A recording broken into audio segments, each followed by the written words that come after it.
What do you say to your daughters if they like a young man and the young man is into this man? What do you say to her? He's not bearing the fruit that we talked about of integrity. Do we jump right in and try to sway her the other way? Or do we be like, well, baby, this is your life? See, to me, I think it's better to let the stuff be known. Let grown people be grown. If it's coming from a place of goodwill, I will always let you know what I see, even if you don't feel like you want to see it or if you don't see it. That way you can't go and say, oh, mom or dad, why didn't you ever tell me? I don't never want to have that conversation. Or you say, oh, why didn't you tell me? I'll be like, well, I figured you was grown, or I figured I knew you knew it. I'll tell you. I'm not going to harp. This is what you know you need to do. You know right from wrong. You know what the word says. You know what your discernment says. Now, if you go against all of that, there's nothing I can do. You're a human being. All I can do is say, this is what happened. If you do this, this is what can potentially happen. This is what most likely will happen. You are the only one that's going to have to live with all that lost time, like we talked about yesterday, that wasted time, the paths that you get put on, making all those,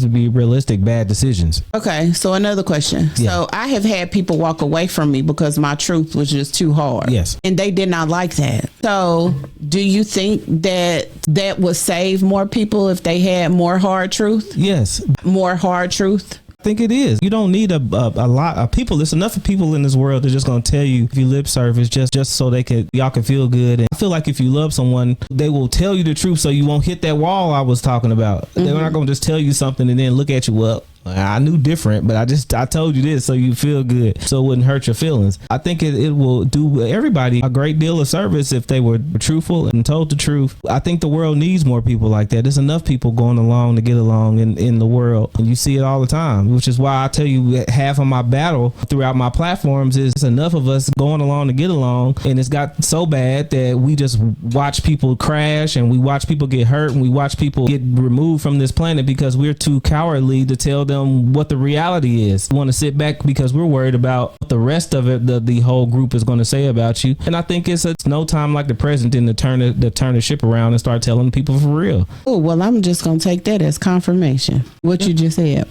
I have had someone walk away from me because I did not give the hard truth of something that I had saw.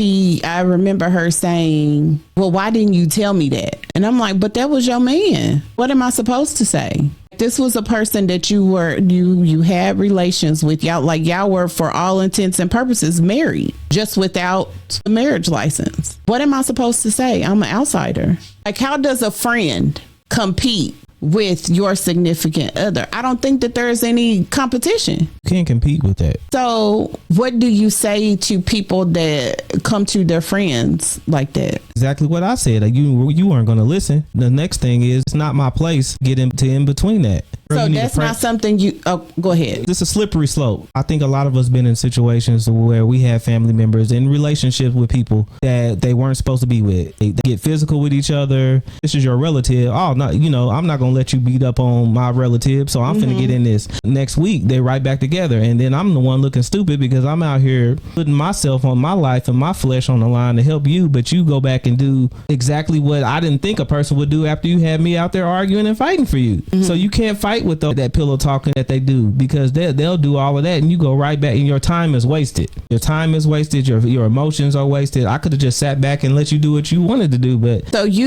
you are of the belief that you say something once, then if they don't adhere or take heed, even allow it to be thought-provoking, even if it's for a moment, enough to where you can't say nobody didn't warn you, and then especially if they didn't ask you. Now, if they ask me, it's different. If the person asked me, okay. Yes, she never asked me. Yeah, she never asked me my opinion. Okay, then it was just once the relationship was dissolved, it was like, and I made a comment. So you can go back and tell your friends that I'm trying to break up your happy home or your happy relationship. Especially if you didn't ask me, why would I get in there with the way everything is now? People saying, oh, well, she just trying to block you, or she just trying to block me, or they don't want me to be happy. you over there happy, but you don't want to be. We all know that's how that go 90% of the time. Now, if they asked you, and even then, I would be tactful about the way I gave my report. I'm working on that. Yeah, even then I would be tactful about and very my words would be very pinpointed and tactical. I like the tactical espionage action video games. Oh gosh. So that's what I would be. I'm all about the CQC and that close quarter combat and sneakily. You getting all off, of course. I'm sorry, sir. I'm sorry.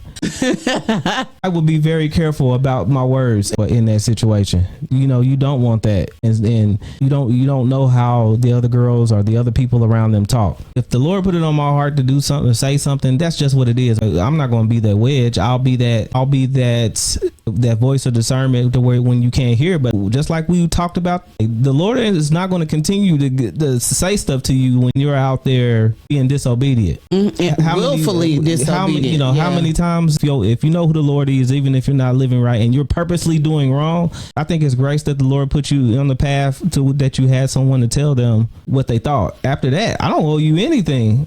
So then I think that goes to show that it matters the company that we keep, right? The iron that sharpens iron. It matters the people that we surround ourselves with, because if we surround ourselves with people who are honest and integral people, then sometimes when they pull our coattails, then you should automatically know it's from a place of love. Because I don't think people really realize how hard it is to tell somebody like that, especially if the Lord put it on your heart to help you out, how hard it is to kind of put yourself in a situation to where you are not trying to be negative, but it might sound negative on their end or seem negative in their point of view about whoever they're dealing with in their life. I think people take that for granted, and I don't think people realize how hard that is. I think they go straight to somebody's hating on them in their relationship or whatever, not thinking about that in the spiritual realm. We got to be real.